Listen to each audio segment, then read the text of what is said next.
청소부 주제에 감히 나한테 개기고 탁! 규정이니 원칙이니 떠들어대고! 어머님, 봐라! 아무도 네 편이 없어! 나이 들어서까지 이런 취급받는 게 서럽긴 하네요. 안녕하세요. 저는 한지훈이라고 합니다. 36살이죠. 오늘은 여러분에게 제 이야기를 하려고 합니다. 끝까지 들으시고 구독과 좋아요 부탁합니다. 부산에서 직업훈련센터 영상편집 강사로 일하고 있어요. 새벽 2시 반. 야간 수업을 마치고 나오는 발걸음이 무거웠습니다. 수강생 15명 중 절반이 나이가 저보다 많았죠. 퇴직 후 재취업을 준비하는 분들이었어요. 그분들의 간절한 눈빛을 마주할 때마다 저도 모르게 어깨가 무거워졌습니다. 부산 수서행 KTX 복합역사는 이 시간에도 환했어요. 심야 푸드홀 불빛이 역사 전체를 밝히고 있었죠. 편의점에서 컵라면을 사서 푸드홀 한쪽 테이블에 앉았습니다. 김이 모락모락 피어오르는 라면을 들여다보니 문득 대학 시절이 떠올랐어요. 태권도 선수였던 그때도 늦은 훈련 끝에 이렇게 혼자 라면을 먹곤 했죠.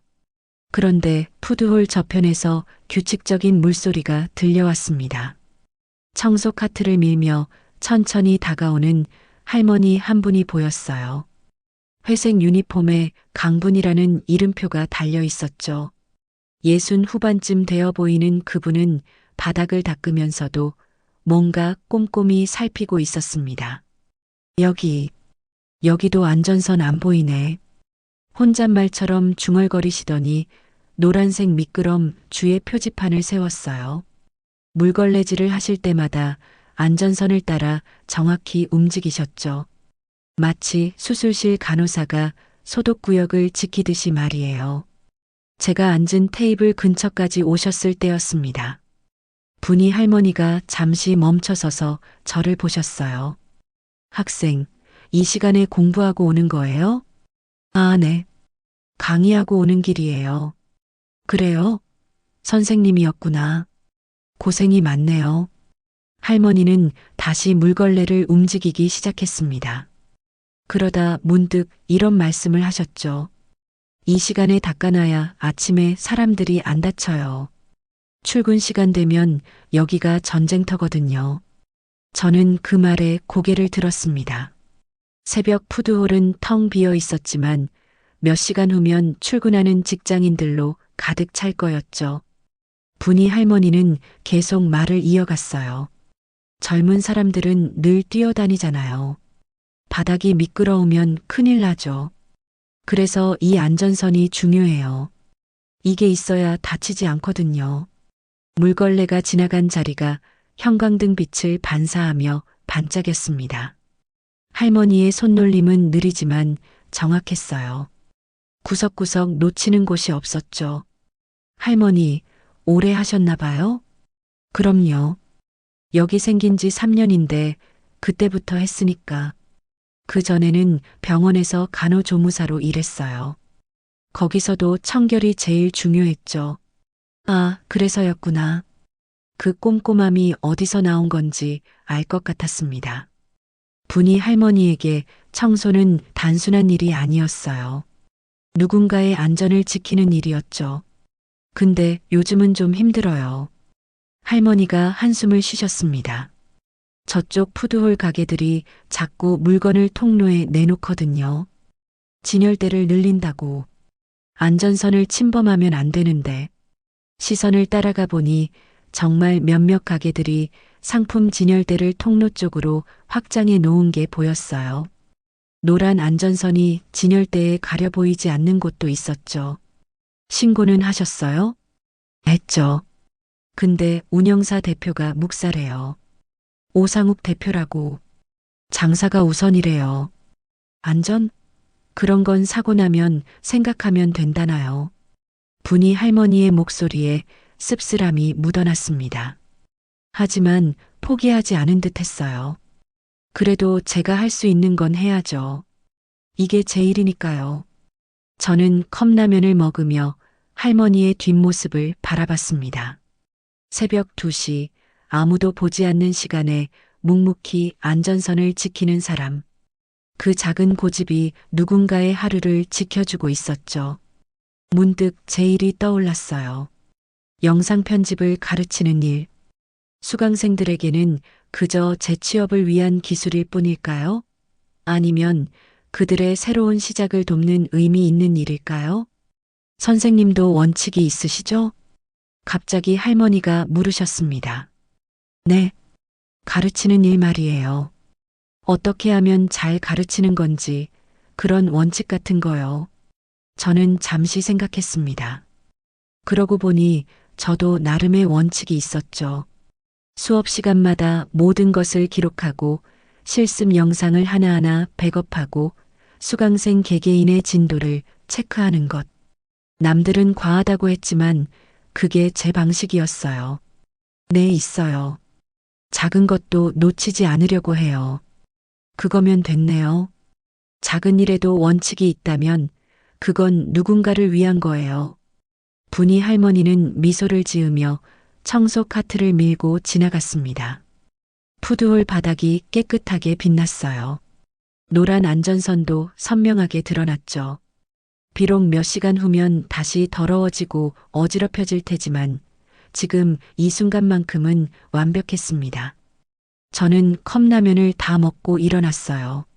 쓰레기를 버리러 가는데 분이 할머니가 저 멀리서 다시 한번 뒤를 돌아보셨습니다. 선생님, 조심해서 들어가요. 바닥 미끄러우니까 안전선 따라 걸어요. 네, 감사합니다. 역사를 나서며 뒤를 돌아봤습니다. 텅 빈 푸드홀에서 할머니 혼자 묵묵히 일하고 계셨죠. 그 모습이 왠지 제 자신 같아 보였어요. 새벽의 고독한 수호자들. 우리는 각자의 방식으로 무언가를 지키고 있었습니다. 집으로 가는 길, 주머니 속 보이스 레코더를 만졌습니다. 오늘 수업도 모두 녹음해 두었죠. 혹시 모를 상황에 대비한 제 나름의 안전선이었어요. 그런데 이상하게도 불안한 예감이 들었습니다. 분이 할머니가 말한 오상욱 대표, 안전선을 무시하는 사람들, 그리고 점점 확장되는 불법 진열대들, 뭔가 좋지 않은 일이 일어날 것 같은 느낌이었죠. 하지만 그때는 몰랐습니다. 그 작은 안전선을 둘러싸고 얼마나 큰 싸움이 벌어질지, 그리고 제가 그 싸움의 한가운데 서게 될 줄은요. 새벽 3시가 가까워질 무렵이었습니다. 저는 여전히 푸드홀 구석 테이블에 앉아 있었어요. 노트북을 꺼내 내일 수업 자료를 정리하고 있었죠. 분이 할머니는 푸드홀 반대편을 청소하고 계셨고요. 그때였습니다. 자동문이 거칠게 열리며 누군가 들어왔어요. 검은색 정장에 배가 불룩 나온 중년 남자였죠. 얼굴이 붉은 게 술을 꽤 마신 듯 했습니다. 비틀거리며 걸어오더니 갑자기 소리를 질렀어요. 아, 여기 누가 청소하는 거야? 분이 할머니가 놀라 고개를 들었습니다. 남자는 성큼성큼 다가가더니 자신의 구두를 가리켰어요. 내 신발 좀 봐. 물 때문에 다 젖었잖아. 손님이 있는데 어디서 감히 물 청소를 해? 죄송합니다, 고객님. 하지만 심야 청소 시간은 규정에. 규정? 내가 누군 줄 알아? 남자가 주머니에서 명함을 꺼내 할머니 얼굴 앞에 들이댔습니다. 푸드홀 운영사 대표 오상욱이라고 적혀 있었어요. 아, 할머니가 말씀하신 그 사람이었구나. 오 대표님이시군요. 그래도 청소 시간은 본사 규정이라. 본사 규정? 내가 여기 운영을 맡고 있는데 무슨 본사 타령이야. 오상욱은 목소리를 더 높였습니다. 푸드홀 전체에 그의 고함 소리가 울려 퍼졌죠. 저는 조용히 주머니 속 스마트폰을 꺼냈습니다. 녹음 앱을 켜고 테이블 위에 자연스럽게 올려놓았어요. 화면을 뒤집어 놓아 빛이 새어나가지 않게 했죠. 분이 할머니는 침착하게 청소 카트에서 파일을 꺼냈습니다. 역사관리 규정집이었어요. 대표님, 여기 보시면 심야 2시부터 4시까지는 지정 청소 시간이에요. 안전을 위해서. 안전? 장사도 안 되는데 무슨 안전? 오상욱이 규정집을 손으로 쳐냈습니다. 파일이 바닥에 떨어지며 종이들이 흩어졌어요. 그러더니 노란색 미끄럼 주의 표지판을 발로 걷어찼죠. 플라스틱 표지판이 멀리 미끄러져 나갔습니다. 이딴 거 세워놓고 장사 방해하지 마. 통로도 좁아 죽겠는데 뭔 안전선이야. 분이 할머니가 무릎을 꿇고 흩어진 종이를 주우려 했습니다. 그 순간 오상욱이 할머니의 어깨를 밀었어요. 할머니가 균형을 잃고 옆으로 쓰러졌습니다. 노동자 주제에 어디서 규정 타령이야. 내가 월급 주는 거 아니면 당장 그만둬. 저는 자리에서 벌떡 일어났습니다. 하지만 곧 멈췄어요. 감정적으로 개입하면 상황이 더 복잡해질 수 있었죠. 대신 CCTV를 살폈습니다. 메인 카메라는 푸드홀 중앙을 향하고 있었지만 구석진 곳에 보조돔 카메라가 하나 더 있었어요.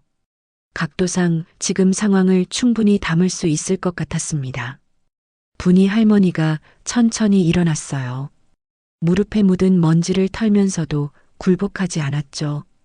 대표님, 이건 제 일이에요. 사람들이 다치지 않게 하는 게 제 책임이고요. 책임? 내가 무슨 책임자야? 그냥 청소부잖아. 오상욱이 다시 소리쳤습니다. 그의 목소리에는 경멸이 가득했어요. 하지만 분이 할머니는 꿋꿋했습니다. 청소부도 일하는 사람이에요. 제 일에는 자부심이 있고요. 자부심? 웃기고 있네. 오상욱이 비웃으며 물걸레를 발로 밀었습니다.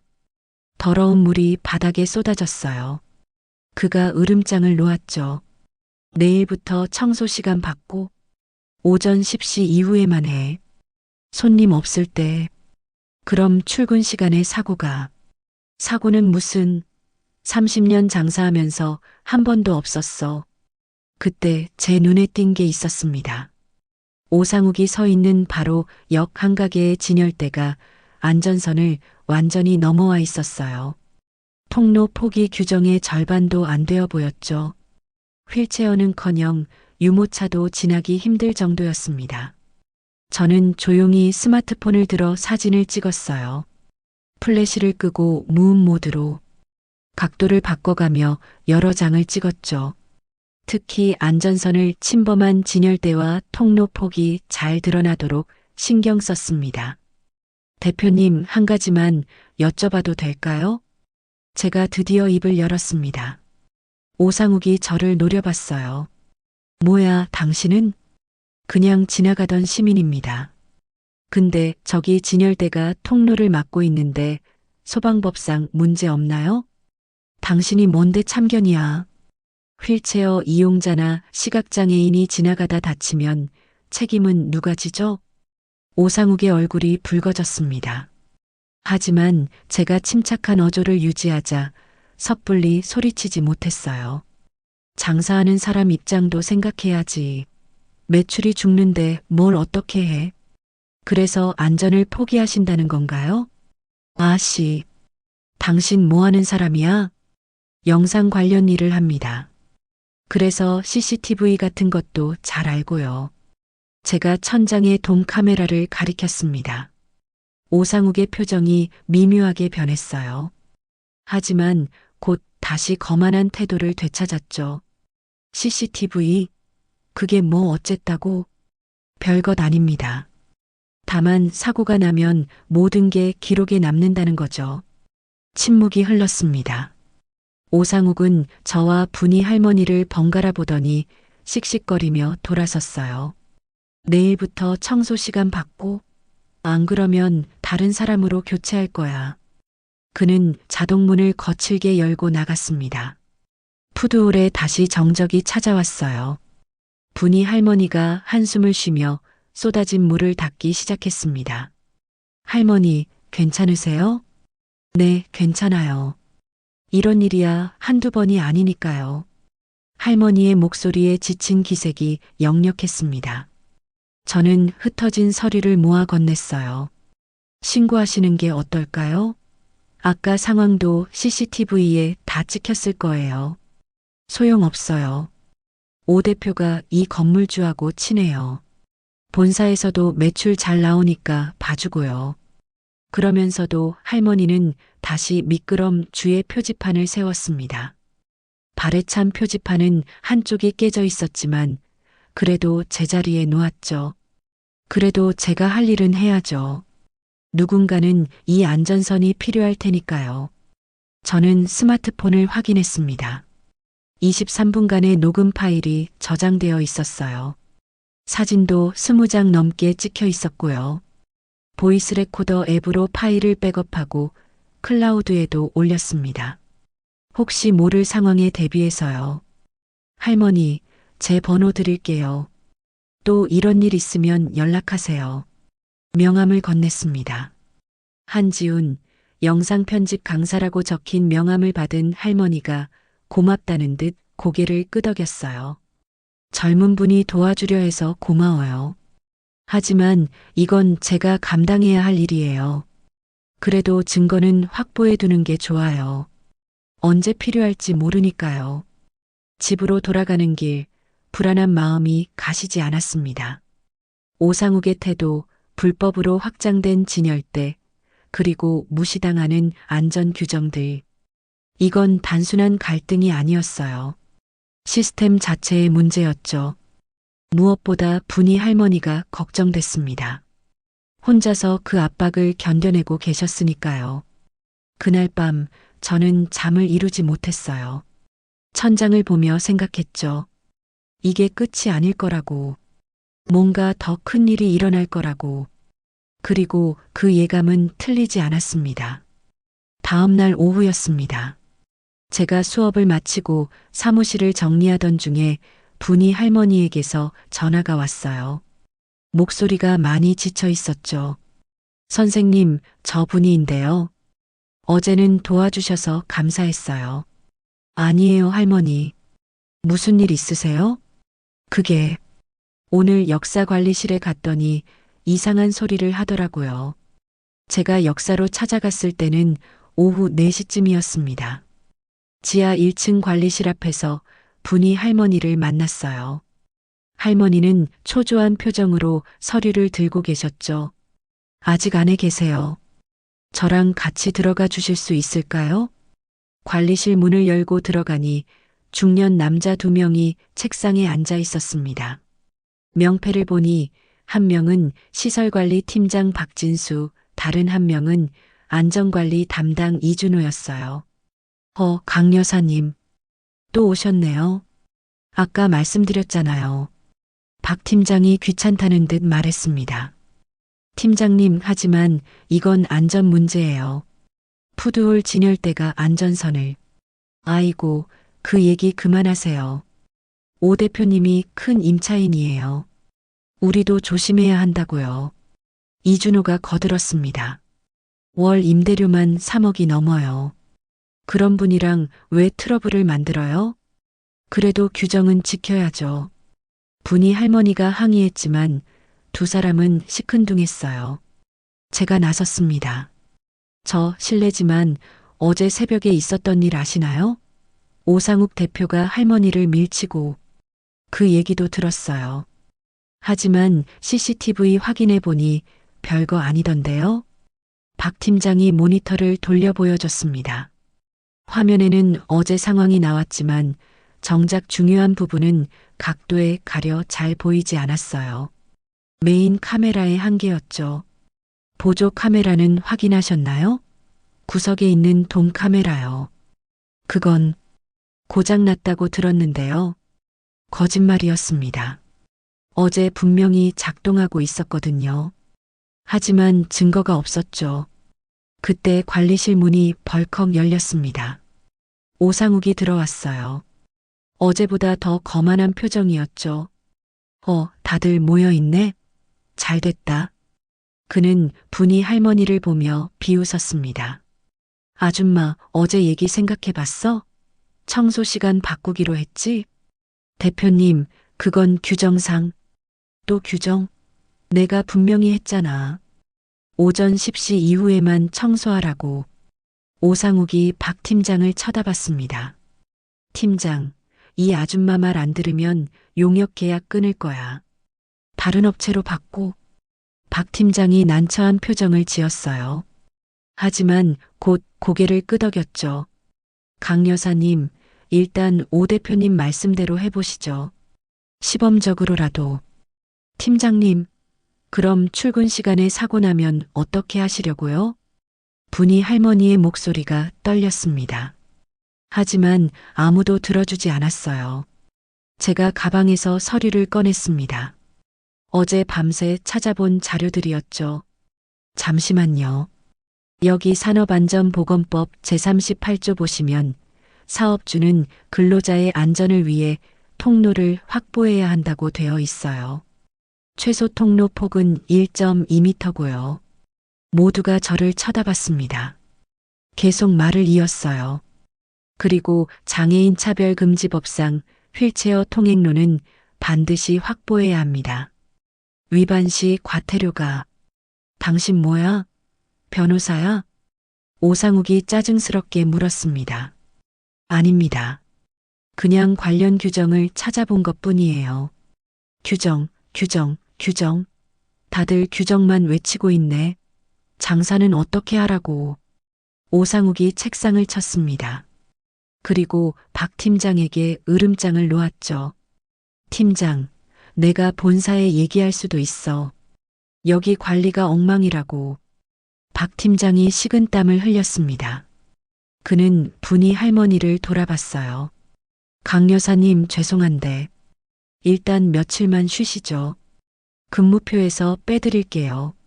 네, 그게 무슨 임시조치예요. 상황이 정리될 때까지만. 분이 할머니의 얼굴이 창백해졌습니다. 일자리를 잃는다는 건 그녀에게 생계가 걸린 문제였죠. 팀장님, 제가 뭘 잘못했나요? 그저 규정대로 일했을 뿐인데. 아이고, 답답해 죽겠네. 오상욱이 소리쳤습니다. 청소하는 주제에 무슨 자존심이 그렇게 세. 시키는 대로 하면 될걸. 저는 조용히 스마트폰을 꺼냈습니다. 이번엔 숨기지 않고 대놓고 녹음 버튼을 눌렀어요. 지금부터 이 대화를 녹음하겠습니다. 부당한 처우에 대한 증거 수집 차원에서요. 뭐? 감히 녹음을? 네. 그리고 이미 어제 상황도 다 녹음되어 있습니다. 폭언과 폭행 장면까지요. 오상욱의 표정이 굳었습니다. 박 팀장도 당황했죠. 그건 초상권 침해. 공개된 장소에서의 녹음은 합법입니다. 특히 위법행위의 증거 수집은요. 제가 준비해온 체크리스트를 테이블에 펼쳤습니다. 빨간 펜으로 표시한 부분들이 빼곡했어요. 여기 보시면 현재 푸드홀의 위반 사항들입니다. 소방법 위반 3건, 장애인 차별금지법 위반 2건, 산업안전보건법 위반 사건. 사진과 함께 관계기관에 신고할 수 있는 내용들이죠. 침묵이 흘렀습니다. 오상욱이 이를 갈았어요. 당신, 진짜 뭐하는 사람이야? 말씀드렸잖아요. 영상 편집 강사라고. 그래서 기록하는데 익숙해요. 저는 분이 할머니를 돌아봤습니다. 할머니, 부당해고는 노동청에 신고할 수 있어요. 제가 도와드릴게요. 선생님, 분이 할머니의 눈가가 촉촉해졌습니다. 오상욱이 박 팀장을 노려봤어요. 팀장, 알아서 처리해. 안 그러면 정말 본사에 얘기한다. 그는 문을 쾅 닫고 나갔습니다. 박 팀장이 한숨을 쉬었어요. 아? 이렇게 복잡하게 만들면 어떡해요? 복잡한 게 아니라 원칙대로 하자는 거예요. 분이 할머니가 단호하게 말했습니다. 저는 그만둘 수 없어요. 이 일이 제 일이고 자부심이에요. 이준호가 끼어들었습니다. 자부심은 좋은데 현실을 봐야죠. 오 대표가 얼마나 영향력이 큰지 아세요? 그래도 잘못된 건 잘못된 거예요. 제가 서류를 정리하며 말했습니다. 내일 오전에 노동청에 갈 겁니다. 할머니도 같이 가시죠. 그리고 보조 카메라 영상도 정보 공개 청구하겠습니다. 박 팀장이 당황했어요. 그건 좀. 왜요? 고장 났다면서요? 그럼 고장 신고 기록이라도 있겠네요? 대답이 없었습니다. 거짓말이 들통났으니까요. 관리실을 나오며 분이 할머니가 제 손을 잡았습니다. 선생님, 정말 고마워요. 혼자였으면 포기했을 거예요. 할머니가 옳은 일을 하고 계시잖아요. 저는 그걸 기록하는 것 뿐이에요. 하지만 마음 한편으론 불안했습니다. 오상욱 같은 사람을 상대한다는 게 쉬운 일은 아니었죠. 그래도 분이 할머니의 단단한 눈빛을 보니 용기가 났어요. 그날 저녁 집에서 관련 법령들을 더 찾아봤습니다. 체크리스트를 보완하고 증거 자료들을 정리했죠. 노트북 화면에는 수십 개의 파일이 열려 있었어요. 문득 생각했습니다. 규정이란 게 뭘까? 누군가에겐 귀찮은 종이 조각이지만 누군가에겐 삶을 지키는 최소한의 방패였죠. 창밖은 어두웠습니다. 멀리 KTX 역사의 불빛만 환하게 빛나고 있었어요.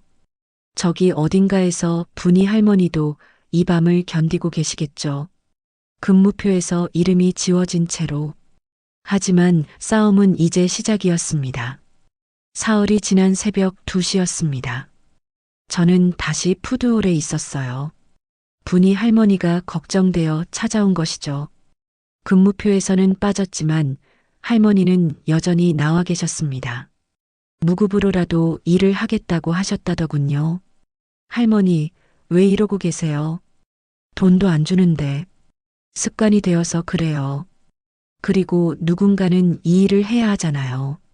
할머니는 여느 때처럼 물걸레질을 하고 계셨습니다. 하지만 어깨가 많이 처져 보였어요. 회색 유니폼도 예전보다 헐렁해 보였고요. 그때였습니다. 자동문이 거칠게 열리더니 오상욱이 들어왔어요. 이번엔 젊은 남자 2명을 데리고 있었죠. 아마 가게 직원들인 것 같았습니다. 아직도 여기 있네? 오상욱이 비웃으며 다가왔습니다. 술 냄새가 진동했어요. 근무표에서 빠졌다면서? 그런데 왜 아직도 기어 나와? 청소는 해야죠. 사람들이 이용하는 곳인데. 아이고, 지겹다 지겨워. 오상욱이 갑자기 분이 할머니의 모자를 잡아챘습니다. 회색 위생 모자가 그의 손에 구겨졌어요. 그리고는 바닥에 내던졌죠. 이딴 걸 쓰고 뭔 자존심을 부려. 할머니가 허리를 굽혀 모자를 주우려 했습니다. 그 순간 오상욱의 발이 모자를 밟았어요. 할머니의 손이 멈췄습니다. 대표님, 뭐가 불만이야? 오상욱이 할머니의 어깨를 거칠게 잡았습니다. 그리고 벽 쪽으로 밀었어요. 할머니가 비틀거렸죠. 저는 즉시 스마트폰을 꺼냈습니다. 동영상 녹화를 시작했어요. 하지만 각도가 애매했습니다. 확장된 진열대가 시야를 가리고 있었거든요. 저기, 이러시면 안 됩니다. 제가 다가가려 했지만 오상욱이 데려온 남자들이 막아섰어요. 참견하지 마세요. 우리 대표님이랑 직원 간의 일이니까. 직원이 아니잖아요. 근무표에서 빠졌다면서요. 그럼 더 상관없네요. 그들이 비켜서지 않았습니다. 그 사이 오상욱은 계속 할머니를 몰아붙였어요. 청소부 주제에 감히 나한테 개기고 규정이니 원칙이니 떠들어대고 그의 손이 올라갔습니다. 그리고 손등으로 할머니의 뺨을 쳤어요. 탁 하는 소리가 푸드홀에 울렸죠. 할머니가 고개를 돌렸습니다. 작은 신음이 새어나왔어요. 하지만 할머니는 쓰러지지 않았습니다. 벽을 짚고 버티고 있었죠. 제가 소리쳤습니다. 경찰 부를 겁니다. 이건 명백한 폭행이에요. 폭행? 증거 있어? CCTV 봐봐. 아무것도 안 찍혔을걸? 오상욱이 득에양양하게 웃었습니다. 정말로 CCTV를 확인해 보니 그 각도는 진열대에 완전히 가려져 있었어요. 계획적이었죠. 주변에 사람들이 모여들기 시작했습니다. 새벽임에도 몇몇 상인들과 청소 직원들이 있었어요. 하지만 아무도 나서지 않았죠. 오상욱의 영향력을 알고 있었으니까요. 맞지? 다들 봤어? 이게 현실이야. 오상욱이 주변을 둘러보며 외쳤습니다. 감히 나한테 덤비면 이렇게 되는 거야. 분이 할머니가 천천히 몸을 일으켰습니다. 뺨이 빨갛게 부어올랐어요. 하지만 눈빛만은 꺾이지 않았죠. 괜찮아요. 할머니가 제게 말했습니다. 하지만 목소리가 떨리고 있었어요. 정말 괜찮아요. 익숙해요. 그 말이 더 가슴 아팠습니다. 익숙하다니. 이런 모욕에 익숙해졌다는 게 얼마나 서글픈 일인지. 저는 주변 사람들에게 물었어요. 목격하셨죠? 증인이 되어주실 수 있나요? 사람들이 시선을 피했습니다. 누군가 작게 말했어요. 못 봤어요. 우리도 먹고 살아야 해서. 분위기가 차갑게 식었습니다. 오상욱이 비웃었죠. 봐라. 아무도 내 편이 없어. 그러니까 조용히 사라져. 할머니의 손이 떨리고 있었습니다. 물걸레를 잡으려 했지만 제대로 잡히지 않았어요. 손끝이 파르르 떨렸죠. 그 작은 떨림에 할머니가 얼마나 상처받았는지 보였습니다. 제가 할머니의 손을 잡았어요. 할머니, 병원 가요. 진단서 받아야 해요. 아니에요. 괜찮다니까. 안 괜찮아요. 이건 범죄예요. 저는 오상욱을 똑바로 쳐다봤습니다. CCTV에 안 찍혔어도 방법은 있어요. 목격자가 없어도 증거는 남죠. 뭐? 진단서, 음성 녹음, 그리고 저는 주머니에서 작은 기기를 꺼냈습니다. 펜 모양의 소형 카메라였어요. 이거 알아요? 강의용으로 쓰는 바디캠이에요. 화질은 나쁘지만 음성은 선명하게 들어가죠. 오상욱의 표정이 굳었습니다. 설마 계속 녹화하고 있었던 거야? 글쎄요. 확인해 보시죠. 사실 배터리가 다 되어서 조금 전에 꺼졌지만 그는 모르는 일이었죠. 오상욱이 이를 갈았습니다. 좋아. 그래도 나는 끄떡없어. 변호사도 있고 돈도 있으니까. 그는 부하 직원들과 함께 자리를 떴습니다. 푸드홀에 다시 정적이 흘렀어요. 분이 할머니가 바닥에 떨어진 모자를 주었습니다. 구겨지고 발자국이 찍힌 모자를 털어내며 다시 썼어요. 그 모습이 너무 쓸쓸해 보였습니다. 할머니, 선생님, 저 괜찮아요. 정말로. 하지만 할머니의 눈가에 눈물이 고여 있었습니다. 주름진 손으로 눈물을 닦으며 말했어요. 나이 들어서까지 이런 취급받는 게 서럽긴 하네요. 저는 할머니를 의자에 앉혔습니다. 편의점에서 얼음을 사와 뺨에 대어드렸어요. 차가운 감촉에 할머니가 움찔했죠. 이제 그만두실 거예요? 제가 조심스럽게 물었습니다. 할머니는 고개를 저었어요. 아니에요. 더 해야 해요.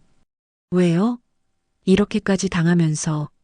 선생님은 모르실 거예요.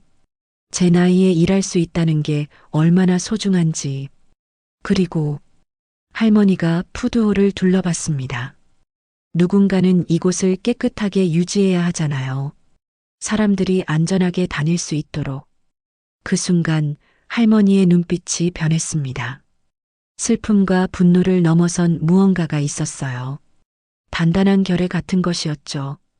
이제 가만히 있지 않을 거예요. 제가 할 수 있는 모든 걸 할 거예요. 저도 마음을 굳혔습니다. 감정적으로 대응하면 오히려 약점이 될 수 있었죠. 차분하고 정확하게 증거와 기록으로 맞서야 했습니다. 할머니, 내일 아침에 병원 갑시다. 그리고 경찰서도 가고요. 제가 모든 자료를 정리해 둘게요.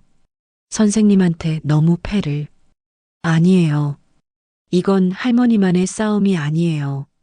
우리 모두의 일이죠. 새벽 3시 푸드홀의 형광등이 차갑게 빛났습니다. 텅 빈 공간에 우리 둘만 남아 있었어요. 하지만 이상하게도 외롭지 않았습니다. 감정보다 정확함이 더 오래 간다. 그게 제가 배운 교훈이었어요.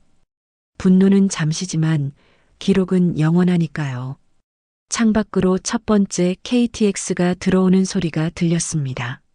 새로운 하루가 시작되고 있었죠. 싸움은 이제부터였습니다. 병원에서 돌아온 오후였습니다. 분이 할머니의 진단서를 받고 경찰서에 신고까지 마쳤죠. 할머니를 집에 모셔다 드리려 했지만 역사로 가자고 하셨어요. 락커에 두고 온 물건이 있다면서요. 지하 1층 직원 휴게실은 좁고 어두웠습니다. 철제 락커들이 벽을 따라 늘어서 있었죠. 분이 할머니가 자물쇠를 여는 동안 저는 옆에서 기다렸어요. 락커 문이 열리자 작은 물건들이 보였습니다. 여분의 장갑, 진통제, 그리고 비닐에 쌓인 낡은 사진 한 장. 할머니가 사진을 꺼내다가 떨어뜨렸어요. 제가 주워드리려다 멈췄습니다. 사진 속엔 젊은 시절의 분이 할머니가 있었어요. 간호복을 입고 어린아이를 안고 있는 모습이었죠. 배경은 뒤집힌 버스와 구급차들, 사고 현장이었습니다. 사진 뒤에는 2004년 3월 15일 부산 해운대 버스 전복 사고라고 적혀 있었어요. 할머니, 이게... 그때 일이네요. 할머니가 사진을 받아들었습니다. 손가락으로 먼지를 닦아내며 잠시 바라봤어요. 그때 휴게실 문이 열렸습니다. 다른 청소 직원 한 분이 들어왔죠. 박정숙 씨라고 하셨어요. 그녀가 사진을 보더니 놀란 표정을 지었습니다. 어머, 강 선생님. 이 사진, 아시는 사진이에요? 제가 물었습니다. 박정숙 씨가 고개를 끄덕였어요. 그럼요. 유명한 사진이죠. 20년 전에 신문에도 났어요. 해운대에서 버스가 전복됐는데 강 선생님이 아이를 구하셨거든요. 저는 할머니를 돌아봤습니다. 할머니는 담담한 표정이었어요. 박정숙 씨가 말을 이었습니다. 그때 구한 아이가 지금 상가연합회장 아들이라는 얘기가 있어요. 최 회장님 아드님. 상가연합회장이라면 이 역사 전체 상인들을 대표하는 자리였죠. 오상욱보다도 훨씬 영향력이 큰 사람이었어요. 정말이에요? 확실하진 않지만 시기나 나이가 맞아떨어져요. 그 아이가 지금 28인가 29일 거예요. 분이 할머니가 사진을 다시 비닐에 넣었습니다. 옛날 일이에요. 그저 할 일을 했을 뿐이죠. 박정숙 씨가 감탄했어요. 할 일이라뇨. 버스가 뒤집혀서 기름이 새고 있었잖아요. 폭발 위험이 있었는데도 뛰어드셨다면서요. 할머니가 조용히 미소 지었습니다. 간호조무사였으니까요. 환자를 돌보는 게 당연했죠. 저는 사진을 다시 보고 싶었지만 할머니는 이미 락커에 넣어두셨어요. 대신 다른 이야기를 들려주셨습니다. 그때 아이가 많이 다쳤어요. 머리에서 피가 나고 의식도 없었죠. 병원까지 가는 동안 계속 이름을 불렀어요. 제발 눈을 뜨라고. 할머니의 눈빛이 먼 곳을 바라봤습니다. 20년 전 그날로 돌아간 듯 했어요. 다행히 살았어요. 한 달쯤 후에 병원으로 찾아왔더라고요. 부모님이랑 같이. 그런데요? 아이가 저를 기억 못 하더라고요. 당연하죠. 의식이 없었으니까. 그래도 괜찮았어요. 살아있다는 게 중요했으니까. 박정숙 씨가 한숨을 쉬었습니다. 그런 분이 지금은 이런 대접을 받다니. 분이 할머니가 고개를 저었어요. 아니에요. 그때나 지금이나 똑같아요. 누군가를 지키는 일을 하고 있으니까요.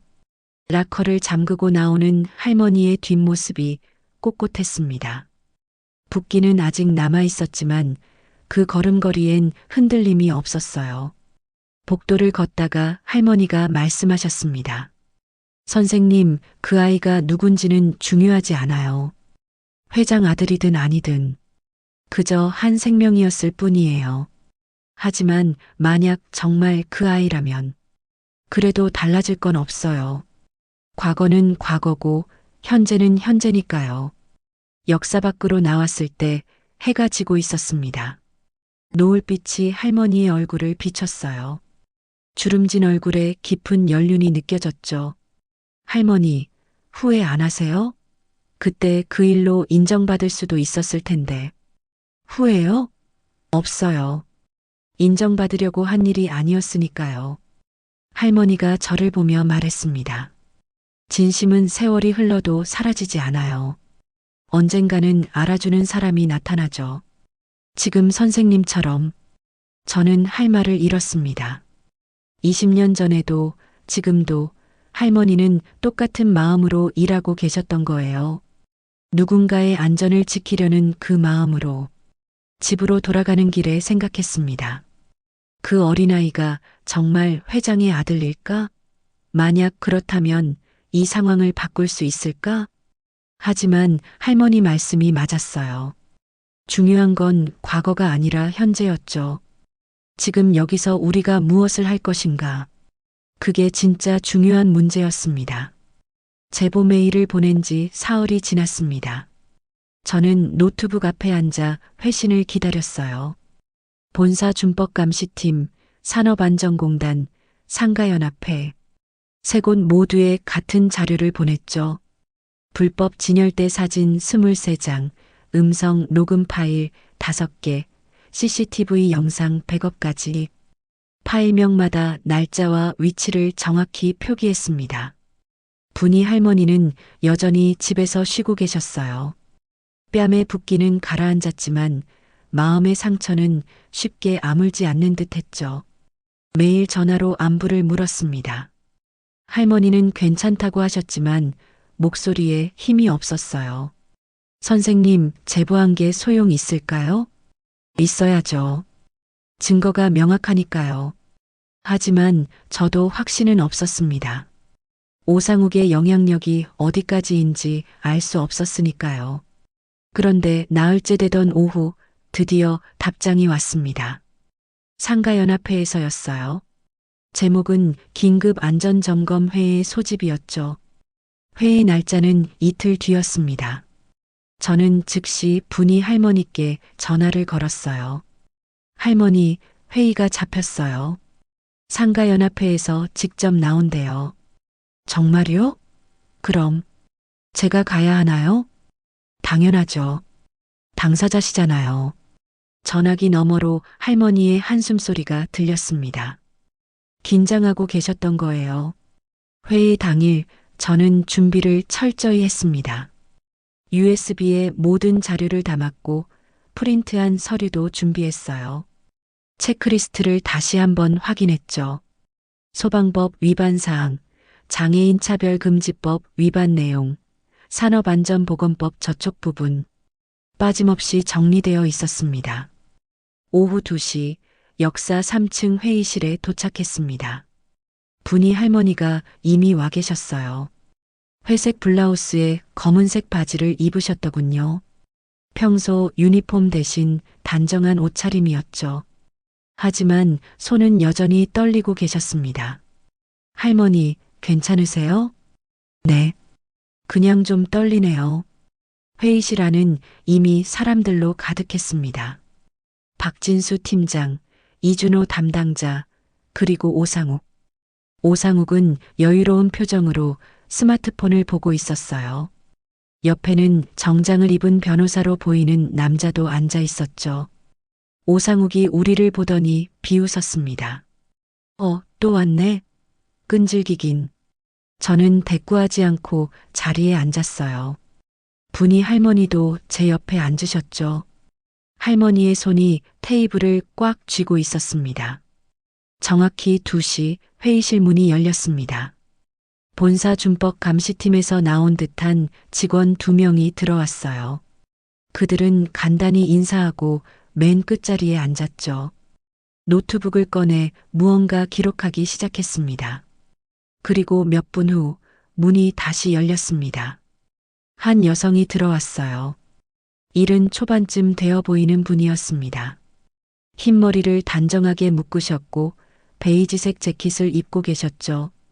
지팡이를 짚고 계셨지만 걸음걸이는 당당했습니다. 눈빛이 날카로웠어요. 모두가 일어섰습니다. 상가연합 회장이었죠. 그런데 이상한 일이 일어났습니다. 회장이 자리로 가다가 갑자기 멈춰 섰어요. 시선이 분이 할머니에게 고정되었죠. 얼굴이 창백해졌습니다. 분이 할머니도 얼어붙었어요. 두 사람이 서로를 바라봤습니다. 시간이 멈춘 듯 했죠. 회장이 천천히 다가왔습니다. 지팡이를 짚은 손이 떨리고 있었어요. 분이 할머니 앞에 섰습니다. 그리고 조용히 물었죠. 혹시 강분이 선생님이신가요? 할머니가 놀란 표정으로 고개를 끄덕였어요. 회장의 눈가에 눈물이 고였습니다. 맞으시네요.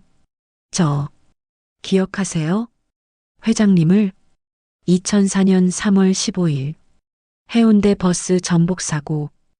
회의실이 조용해졌습니다. 모두가 두 사람을 바라봤어요. 회장이 말을 이었습니다. 제가 그 아이예요. 7살 때 선생님이 구해주신. 분이 할머니의 입이 벌어졌습니다. 손이 입을 가렸어요. 설마 그 아이가? 회장이 고개를 끄덕였습니다. 눈물이 볼을 타고 흘렀어요. 네, 저예요. 최은주입니다. 선생님이 제 이름을 계속 불러주셨잖아요. 눈을 뜨라고. 할머니도 눈물을 흘렸습니다. 두 손으로 얼굴을 가렸죠. 어머, 정말 그 아이가. 회장이 할머니의 손을 잡았어요. 주름진 손과 주름진 손이 맞닿았습니다. 선생님, 제가 얼마나 찾았는지 아세요? 20살 때부터 계속 찾았어요. 병원 기록을 뒤지고 신문사에도 문의하고. 하지만 이름도 연락처도 없었어요. 그저 간호조무사 강 씨라는 기록만 있었죠. 할머니가 손수건으로 눈물을 닦았습니다. 제 일을 했을 뿐이에요. 아니에요. 회장이 단호하게 말했습니다. 선생님이 아니었으면 저는 여기 없어요. 버스에 기름이 새고 있었잖아요. 다들 도망갔는데 선생님만 뛰어드셨어요. 회의실 분위기가 완전히 바뀌었습니다. 오상욱의 얼굴이 굳어졌어요.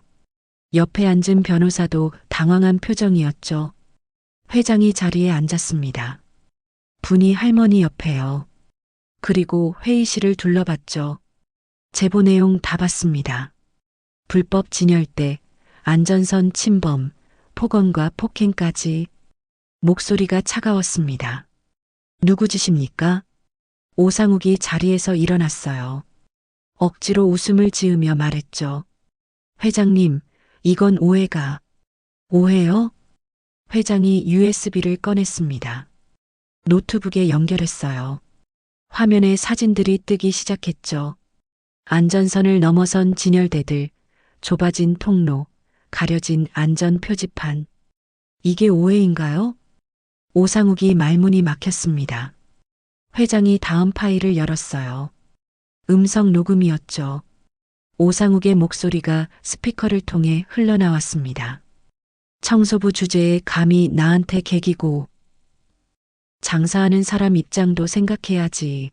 매출이 죽는데 뭘 어떻게 해? 회의실이 숨막히게 조용했습니다. 녹음이 끝나자 회장이 오상욱을 똑바로 쳐다봤어요. 매출이 중요합니까? 사람이 중요합니까? 그게. 회장님, 장사도 해야.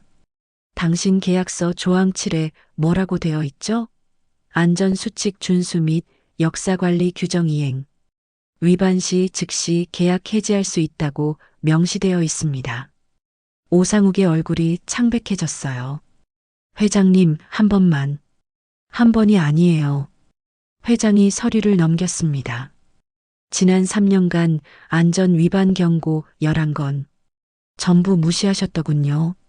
그리고 회장이 분이 할머니를 돌아봤어요. 목소리가 떨렸습니다. 이분을 때리셨다면서요? 오상욱이 입을 열려 했지만 회장이 손을 들어 막았죠. 변명은 법정에서 하세요. 지금 당장 경찰에 고소할 겁니다. 폭행죄로요. 박진수 팀장이 조심스럽게 끼어들었습니다.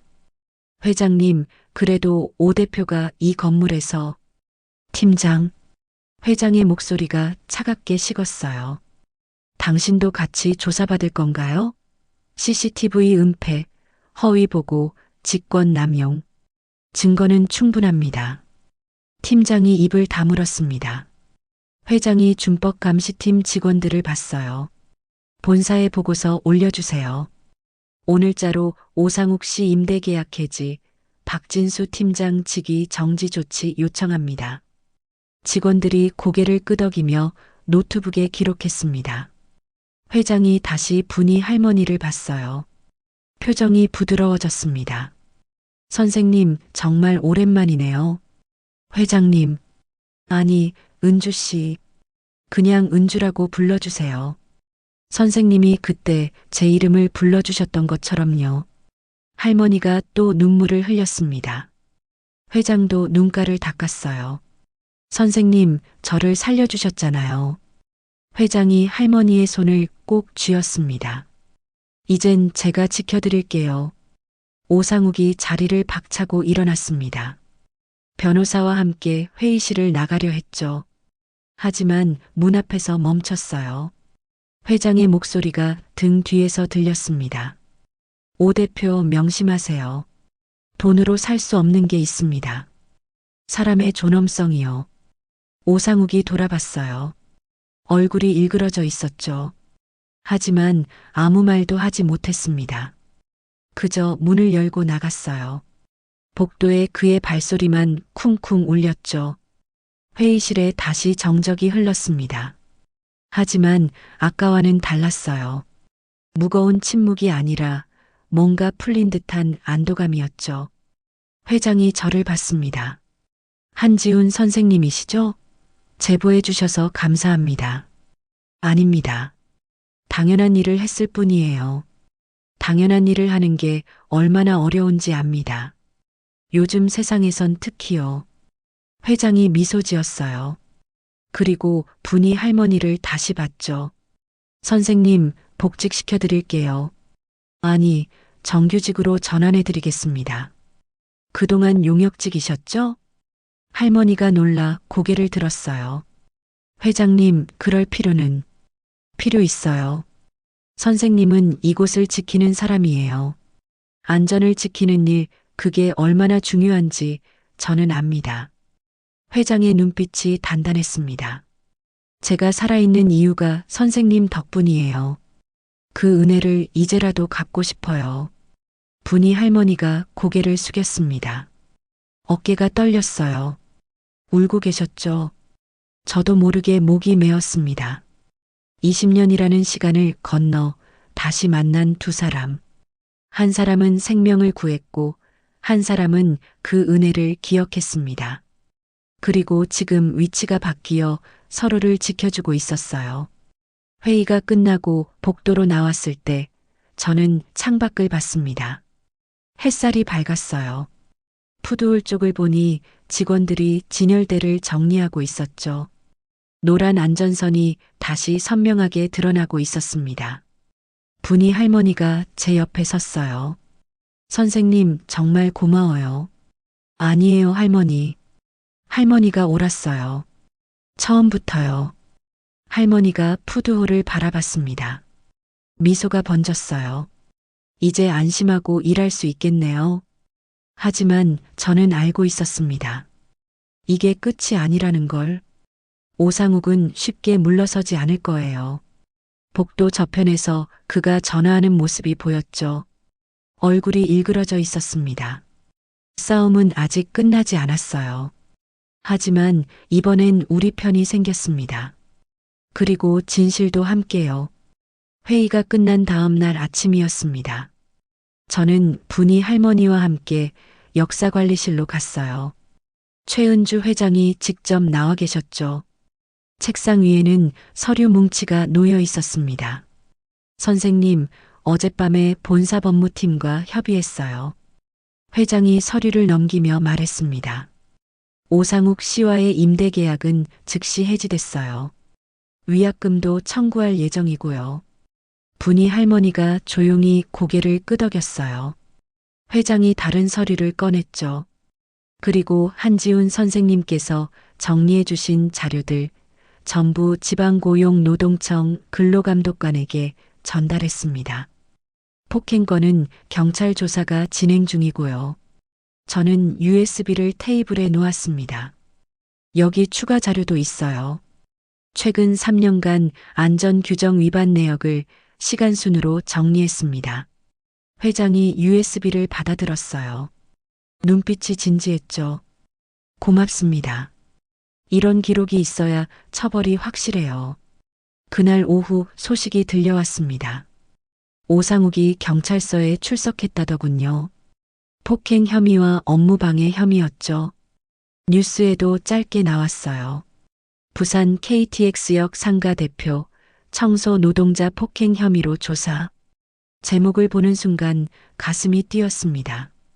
분이 할머니께 전화를 걸었어요. 할머니, 뉴스 보셨어요? 네, 봤어요. 할머니의 목소리는 담담했습니다. 이제 좀 안심되세요? 글쎄요. 그 사람이 벌을 받는다고 제 마음이 편해지는 건 아니에요. 그저 이제 다른 사람들은 안 당했으면 좋겠어요. 할머니다운 대답이었습니다. 복수가 아니라 예방. 그게 할머니가 원하는 거였죠. 일주일 후 역사안전관리실에서 연락이 왔습니다.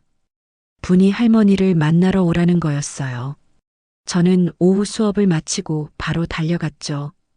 관리실에 들어서자 최은주 회장이 계셨습니다. 그리고 낯선 남자 한 명도 있었어요. 50대 초반쯤 되어 보이는 분이었죠. 명함을 건네셨습니다. 역사안전관리팀 실장 김태윤이라고 적혀 있었어요. 한지훈 선생님이시죠? 만나 뵙게 되어 영광입니다. 김 실장이 악수를 청했습니다.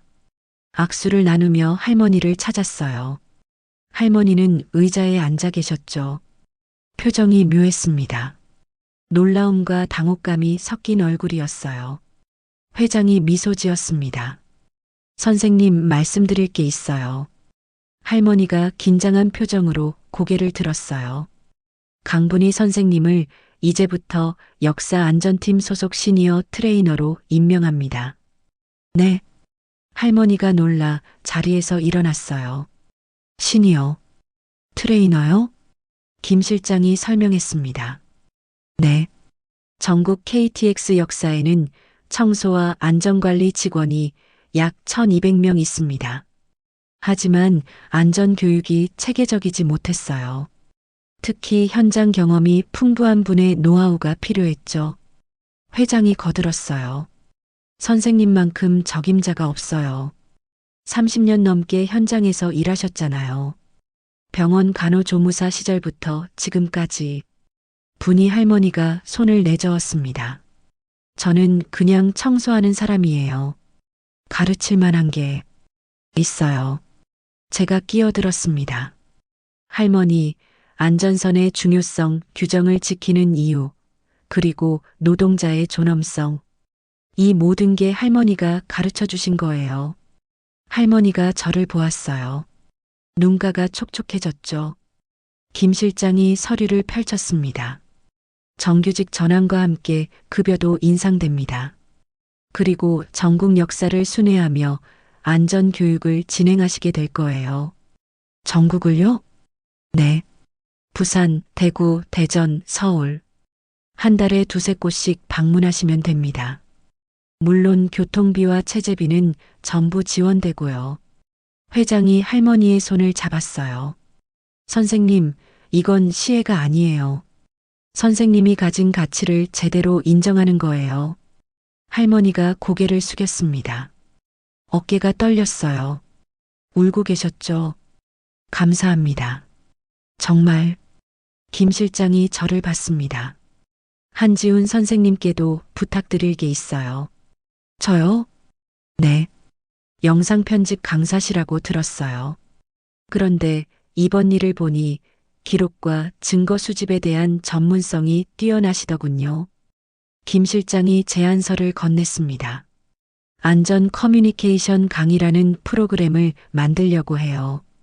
전국 역사 직원들에게 기록의 중요성, 증거 수집 방법, 그리고 부당한 처우에 대응하는 법을 가르치는 거죠.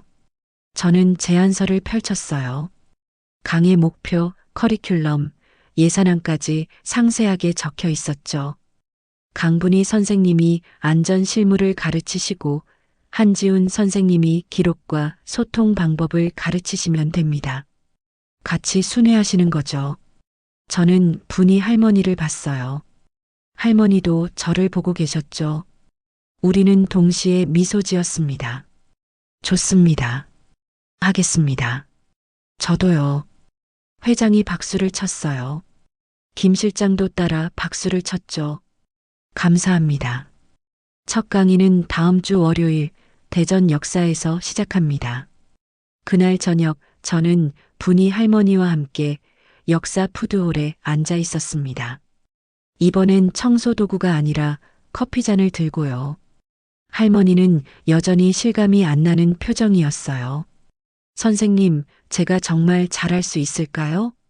잘하실 수 있어요. 지금까지 해오신 것처럼만 하시면 돼요. 할머니가 푸드홀을 둘러봤습니다. 통로는 넓어져 있었어요. 진열대들이 안전선 안쪽으로 정리되어 있었죠. 노란 안전선이 깨끗하게 보였습니다. 여기가 이렇게 바뀔 줄은 몰랐어요. 할머니가 지켜낸 거예요. 그때 누군가 다가왔습니다. 젊은 여성 직원이었어요. 20대 후반쯤 되어 보였죠. 저기, 강분희 선생님이시죠? 할머니가 고개를 끄덕였어요. 네, 그런데 저 여기서 카페 운영해요. 그동안 몰라봐서 죄송했어요. 선생님이 안전 때문에 그렇게 애쓰시는 줄. 여성이 고개를 숙였습니다. 앞으로는 저도 규정 잘 지킬게요. 진열대도 절대 안 넘기고요. 할머니가 손을 잡았어요. 고마워요. 함께 지켜나가요. 여성이 돌아간 후 또 다른 상인들이 찾아왔습니다. 인사를 건네는 사람, 사과하는 사람, 응원하는 사람. 하나둘씩 늘어났어요. 할머니는 그들 모두에게 따뜻하게 답했죠. 저는 그 모습을 지켜보며 생각했습니다. 변화는 이렇게 시작되는 거구나. 한 사람의 용기에서, 그리고 그걸 기록하고 지지하는 사람들에게서. 한 달 후 대전 역사 강의실이었습니다. 청소 및 안전관리 직원 40여 명이 모여 있었어요. 분희 할머니가 앞에 서서 이야기하고 계셨죠. 안전선은 그냥 노란 선이 아니에요. 그건 경계예요. 위험과 안전의 경계죠. 할머니의 목소리는 단단했습니다. 우리가 그 선을 지키지 않으면 누군가는 다쳐요. 그리고 그 책임은 우리한테도 있어요. 직원들이 고개를 끄덕이며 메모했습니다. 할머니는 실제 사례를 들려주셨어요. 부산에서 있었던 일, 오상욱과의 갈등, 그리고 어떻게 이겨냈는지. 제 차례가 왔습니다. 저는 노트북을 켜고 화면을 띄웠어요. 오늘은 기록의 힘에 대해 이야기하겠습니다.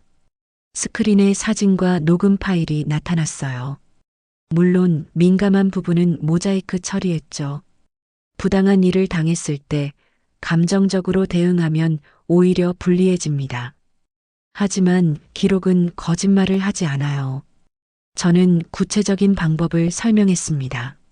스마트폰 녹음 설정, 사진 찍는 각도, 날짜와 시간 기록하는 법, 백업하는 방법. 하나하나 실습했어요. 증거는 여러분을 지킵니다. 그리고 정의를 완성하죠. 강의가 끝난 후 한 직원이 손을 들었어요. 선생님, 그래도 무섭지 않았나요? 오상욱 같은 사람한테 맞서는 게. 분이 할머니가 대답했습니다. 무서웠어요. 당연히. 하지만 더 무서운 건 아무것도 하지 않는 거였어요. 할머니가 직원들을 둘러봤어요. 여러분도 할 수 있어요. 혼자가 아니에요. 기록이 함께하고 정의가 함께하니까요. 박수가 터져 나왔습니다. 우레와 같은 박수였죠. 그날 밤 호텔로 돌아와 창밖을 봤습니다. 대전 역사의 불빛이 환했어요. 어딘가에서 분이 할머니 같은 사람들이 일하고 있었죠. 묵묵히 자기 자리를 지키며. 스마트폰이 울렸습니다. 최은주 회장에게서 온 문자였어요. 선생님, 오늘 강의 피드백이 아주 좋았습니다. 다음 달 일정도 확정됐어요. 부산, 서울, 광주까지 함께 해주셔서 감사합니다. 저는 답장을 보냈습니다. 저야말로 감사합니다. 의미 있는 일에 함께 할 수 있어서요. 옆방에서 불빛이 새어나왔어요. 분이 할머니 방이었죠. 아마 내일 강의 준비를 하고 계실 거예요. 59의 나이에 새로운 일을 시작하신 분. 포기하지 않았던 분. 며칠 후 오상욱의 1심 선고가 있었습니다. 폭행죄와 업무방해죄로 징역 6개월에 집행유예 2년. 벌금 500만 원. 가벼운 처벌이었지만 정과 기록이 남았어요. 그리고 무엇보다 그의 명예는 회복할 수 없었죠. 박진수 팀장은 직위 해제되었습니다. 감사 결과 여러 비리가 드러났거든요. 이준호 담당자는 경고 처분을 받고 지방으로 발령났어요. 분이 할머니는 정규직이 되었고 월급도 2배 가까이 올랐습니다. 하지만 할머니에게 더 중요한 건 따로 있었어요. 선생님, 이제 떳떳해요. 어느 날 할머니가 말씀하셨어요. 제 일에 자부심을 가져도 된다는 걸 알았어요. 그게 제일 큰 선물이에요. 저도 변화를 느꼈습니다. 영상 편집 강의와 안전 커뮤니케이션 강의를 병행하게 되었죠. 수강생들에게도 이야기했어요. 기록의 중요성, 증거의 힘, 그리고 포기하지 않는 용기. 3개월 후 전국 순회 강의가 절반을 넘어섰습니다. 우리는 이미 15개 도시를 다녔어요. 만난 직원만 600명이 넘었죠. 그들 모두 각자의 이야기를 가지고 있었습니다. 부당함을 참아온 사람들, 목소리를 내지 못했던 사람들. 하지만 이제는 달랐어요. 그들은 기록하기 시작했습니다. 증거를 모으기 시작했죠. 그리고 당당하게 권리를 주장하기 시작했습니다. 어느 금요일 저녁 부산으로 돌아왔습니다. 역사 푸드홀에 앉아 분이 할머니와 차를 마셨어요. 노란 안전선이 깨끗하게 유지되고 있었죠. 선생님, 피곤하시죠? 아니에요. 오히려 힘이 나요. 할머니가 푸드홀을 둘러봤습니다. 여기서 시작된 일이 이렇게 커질 줄 몰랐어요. 작은 용기가 큰 변화를 만드는 거예요. 할머니가 제 손을 잡았어요. 선생님 덕분이에요. 기록해주지 않았으면 아무도 몰랐을 거예요. 아니에요. 할머니가 싸워주지 않았으면 기록도 의미 없었어요. 우리는 서로를 보며 미소 지었습니다. 창밖으로 KTX가 들어오는 소리가 들렸어요. 새로운 여행자들이 도착하고 또 떠나갔죠. 그리고 우리는 알고 있었습니다. 이 작은 승리가 끝이 아니라는 것을, 여전히 어딘가에선 부당함이 일어나고 있다는 것을. 하지만 이제 우리에겐 방법이 있었어요. 기록하고 증거를 모으고 연대하는 것. 그렇게 조금씩 세상을 바꿔나가는 것. 올바른 기록이 정의를 완성한다. 그게 우리가 배운 교훈이었습니다. 그럼 오늘 이야기는 여기까지입니다. 영상을 시청해주신 모든 분들 고맙습니다. 저는 AI 나레이션 연이었습니다. 구독과 좋아요 부탁드립니다. 감사합니다.